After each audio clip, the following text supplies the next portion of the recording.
This is a short tutorial on how to use Science Express's ICP kit, Exploring Atoms. Alright, so this is the general layout for the first day of the kit. This would be like a typical station that a student might have set up for them. So we've got protons represented by these green marbles here. We've got neutrons represented by these yellow marbles. We've got electrons represented as cotton balls. These you'll have to supply for yourself. These will be included in the kit. We also have a layout for what the atom will be like. So for smaller atoms like hydrogen, we have this yellow sheet. Atomic nucleus is in the center, and you've got a small petri dish to hold your protons and neutrons. You've also got the electron cloud around the outside where you can place your electrons.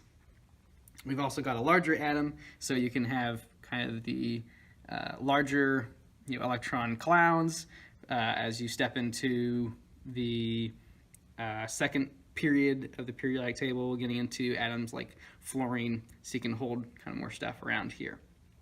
Your instruction sheet will kind of lay out what your students will need to do, and it also guide you on what questions you might want to ask. But of course, feel free to change this to fit your classroom.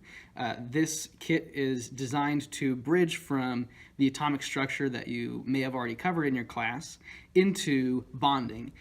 So you might pick and choose just the atomic structure part to use when you introduce that. You might cut out some of the introductory material if you are going deeper into bonding than this kit would show. But hopefully this gives you a good springboard into what you need to do. So generally how the kit will work is you will have your students making atomic models using the protons, neutrons, and electrons just by placing in marbles to show the number of protons and neutrons and electrons that might be in a model. So a model of hydrogen 2 might look something like this, where you've got one proton, one neutron, and one electron. This might help with students to kind of see your mass number, having your number of protons and neutrons together, but you still only have one proton, meaning this is just hydrogen. You have one valence electron, which you can kind of use to bridge into bonding later. You may also use this to talk about average atomic mass, comparing a model that one student makes to a model of another that has differing number of neutrons, averaging those out with how common those isotopes are, as well as with the mass of the isotope can kind of show you how you get those strange numbers, those decimal numbers on your periodic table. For larger atoms, again, we've got this blue sheet here where you can place more protons.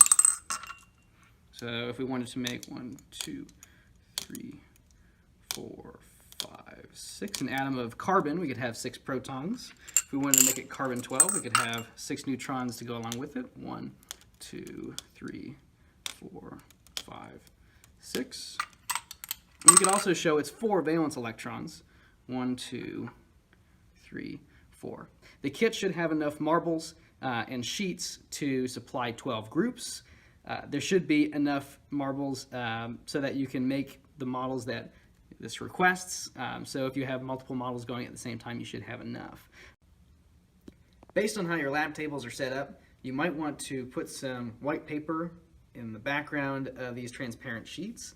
That way there's less glare. You can see your students' atoms models at a glance a little bit easier if you're walking around the room. And it might also be easier for them to kind of see stuff as they're setting things out. Along with the instructions for the kit, the packet holding the instructions also has an at-a-glance list of what each station could use. So if you're trying to set this out kind of in a hurry, or if you want to get this done before you leave school or something like that, you've got a kind of quick list of what each station will need to kind of help you out. If you would like to connect this to covalent bonding between atoms, this is where the transparent nature of these sheets comes in handy.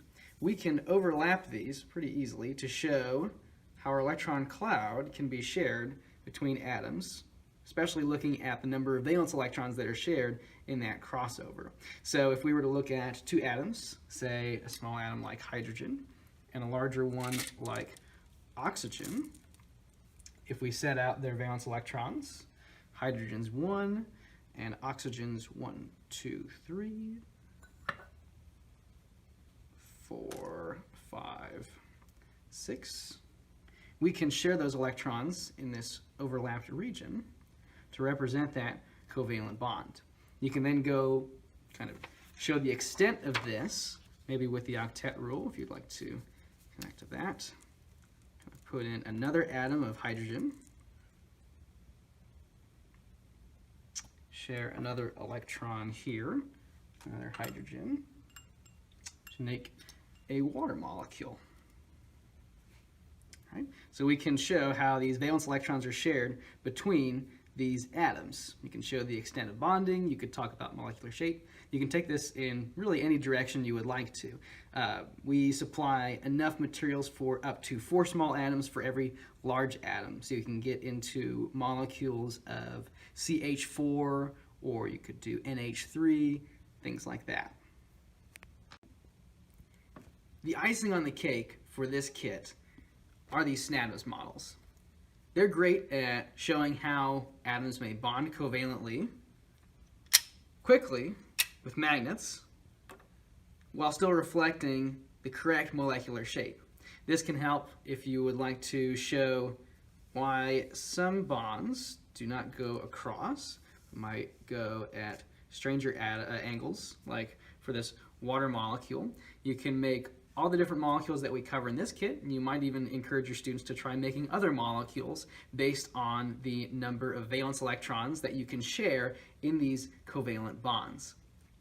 We supply 3 packages of these SNATOM kits in your ICP kit, so you have plenty of SNATOMs to work with across your different groups. So each group should be able to make enough models that are required for the kit, and you can also extend this to whatever you'd like to use for your classroom.